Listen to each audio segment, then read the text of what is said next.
खुलुमबाय गिबियावनो नोंथांमोनखौ बयखौबो सोरजि द क्रिएटिविटी चेनेलाव बरायनायजों लोगोसे फुंबिलिनि गाहाम हामलायनायखौ बावहरग्रोनाय जाबाय। दिनैनि माखासे निउस आपडेटफोरखौ नोंथांमोननि सिगाङाव फोरमायथिना होनो आवगायनाय जालायबाय। नोंथांमोनहा भिडिअखौ नायनानै मोजां मोनोब्ला लाइक खालामगोन होनना आसा खालामबाय। लोगोसे इउटिउब चेनेलखौ दाबो साबस्क्राइब खालामाखैबा साबस्क्राइब खालामनानै लानो थाखाय गुरै खावलायनाय जाबाय। थ' बिदिब्ला जोङो भिडिअखौ जागायनोसै। गिबियावनो दङ सानसोरां नार्जारिखौ थारैनो बुथारदोंमारसो नामा आरो नखरनि सुबुंफोरा लोगोफोरखौनो बुथारनायनि अजद। नंगौ, जाथाया दाखालि 5 आगस्तखालि जादों। मिथिनाय बायदिब्ला सेन्ट पिटार आरो सेन्ट पल्स स्कुल हस्टेलाव थाग्रा सानसोरां नार्जारिजों लोगोसे गासै 8 फरायसाफोरा बड'लेण्ड मुलुगसोलोंसालिनि साखाथियाव थानाय खौरां दैसायाव दुगैनो थांदोंमोन। नाथाय गासै 7 फरायसाफोरा हस्टेलसिम गिदिंबोफिनदोंमोनब्लाबो गासै सासे फरायसा एबा सानसोरां नार्जारिया फैफिनाखैमोन। जाहोना जाबाय, लोगोफोरा फोरमायनाय बायदिब्ला सानसोरां नार्जारिया गावनो हारसिंनो दैयाव बाज्रुमदों आरो बोखांनो नाजादोंमोनब्लाबो हायाखैमोन। फारसेथिं नखरनि सुबुंफोरा सानसोरां नार्जारिखौ लोगोफ्रानो बुथारदों होननानै अजद होदों। मानोना सानसोरां नार्जारिनि खर'आव आरो देहानि गुबुन गुबुन जायगायावबो गोबां रोखोमनि दागो मोननाय जादों होनना बुंथिदों। नंगौ, थारैनो बाथ्राया जोबोद साननो गोनां। मख'जाथावदि बे जाथायनि सायाव रावबो रोखा मिथिथ'वाखैब्लाबो दायो नाथाय गोथै देहाखौ नायबिजिरनो थाखाय हस्पिटालसिम दैथायहरनाय जाबाय होननाबो मिथिनो मोननाय जादों। लोगोसे सानसोरां नार्जारिखौ चिरां जिल्लानि थागिबि होनना मिथिदों आरो क'क्राझार सेन्ट एन्स कलेजाव थाखो 11आव फरायबाय थानाय फरायसामोन होननानैबो सिनायथिनाय जादों। बिसमुरि खौरां रेन्जनि सिग्रोमनायाव गोबां बिबांनि आयेन बेरेखायै लाबोनाय दंफां हमनो मोननाय जादों। नंगौ, आथिखालाव जों बयबो खौरां बिजोंफोरनि गेजेरजों सानफ्रोमबो आयेन बेरेखा दंफां लाबोनाय हमबाय थानायखौ नुनो मोनबाय थानाय जादों।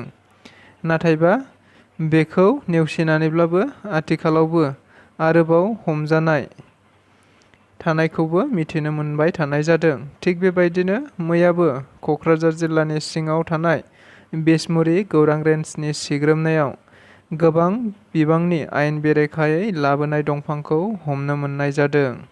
मिथिनाय बायदिब्ला मैया हरनि 12 रिंगासोआव भुटान सिमनानि सरलपारा ओनसोलनिफ्राय लाबोबाय थानाय दंफांखौ होसोनानै हमनो मोननाय जादों होनना मिथिदों। लोगोसे हमजानाय आयेन बेरेखा दंफांफोरखौ गासै नोगोद 3 लाखसो रांनि जागोन होननानैबो हाग्रा बिफाननिफ्राय फोरमायथिना होदों। बिजनीआव इउपिपिएल राजखान्थि दोलोनि सुबुंगौमा। जों बयबो मिथिगौ, इउपिपिएलनि दाइथि गायसनथाय सानजों लोब्बा लाखिनानै मैया बिडिएसए गेलेग्रा फोथार बिजनीआव इउपिपिएल दोलोआ मोनसे सुबुं हानजा सुरनाय आरो सुबुं थुबुरमा दिन्थिफुंनाय जादोंमोन। मिथिनो मोननाय बायदिब्ला बे हाबाफारियाव गोबां ओनसोलनि रोजा रोजा रायजो राजा बिथांमोनहा बाहागो लाफैदोंमोन होनना मिथिनो मोननाय जादों।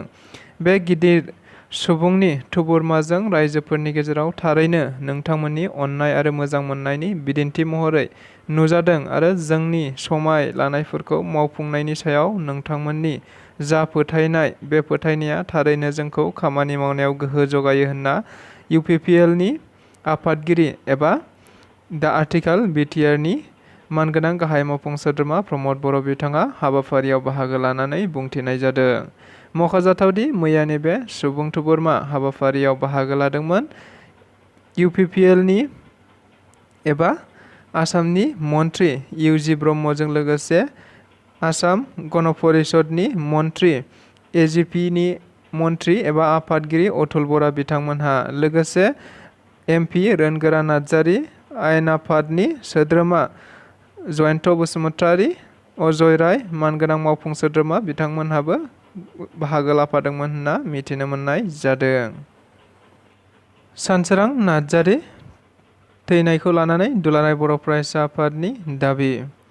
जों बयबो मिथिगौ, मैया दाखालि बावैसो जानानै थांनाय जाथाय, जेराव सेन्ट कलेजाव फरायग्रा सानसोरां नार्जारिखौ दैसायाव गोथै महराव बोखांनो मोननाय जादोंमोन, जेराव लोगोफोरखौनो बुथारदों होननानै गोबां सुबुंफोरा अजद होबाय थानायखौबो नुनो मोननाय जादों। थारैनो बेखौ लानानैनो मैया दुलाराय बर' फरायसा आफादनि मानगोनां गाहाय नेहाथारि अनिल बसुमतारी बिथाङा खौरांगिरिफोरनि सिगाङाव बुंथिनाय बायदिब्ला, बिथांमोनहा क'क्राझार जिल्ला दुलाराय बर' फरायसा आफादनि हेफाजाबै डिस्ट्रिक्ट एडमिनिस्ट्रेसननि गेजेरजों थाबैनो नायबिजिरनानै गुबै जाथायखौ सुबुंफोरनि गेजेराव रोखा खालामनानै होनो थाखाय दाबि दैखांदों होनना खौरांगिरिफोरनि सिगाङाव बुंथिना होदोंमोन गोनां गाहाय नेहाथारि अनिल बसुमतारी बिथाङा। BSUनि मोनसे खौरांगिरि मेल।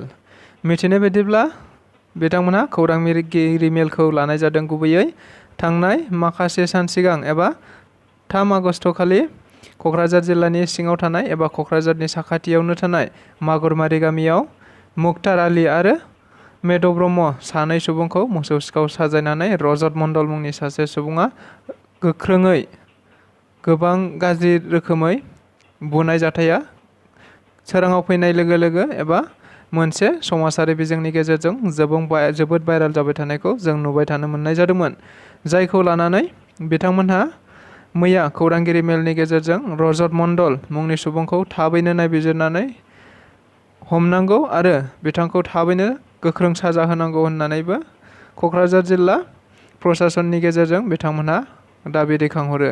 बेनि अनगायैबो मैयासो जानानै थांनाय सेन्ट कलेजनि 11 थाखोआव फरायनाय सानसोरां नार्जारिनि हरखाबै जिउ गोमानाय जाथायखौ लानानैबो बिथांमोनहा थाबैनो बेनि सायाव बेनि आन्दोआव माबाफोर जाहोनफोर दङ नामा बेखौ थाबैनो रोखा खालामनो थाखाय क'क्राझार प्रशासननि खाथियाव बिथांमोनहा दाबि दैखांनाय जायो।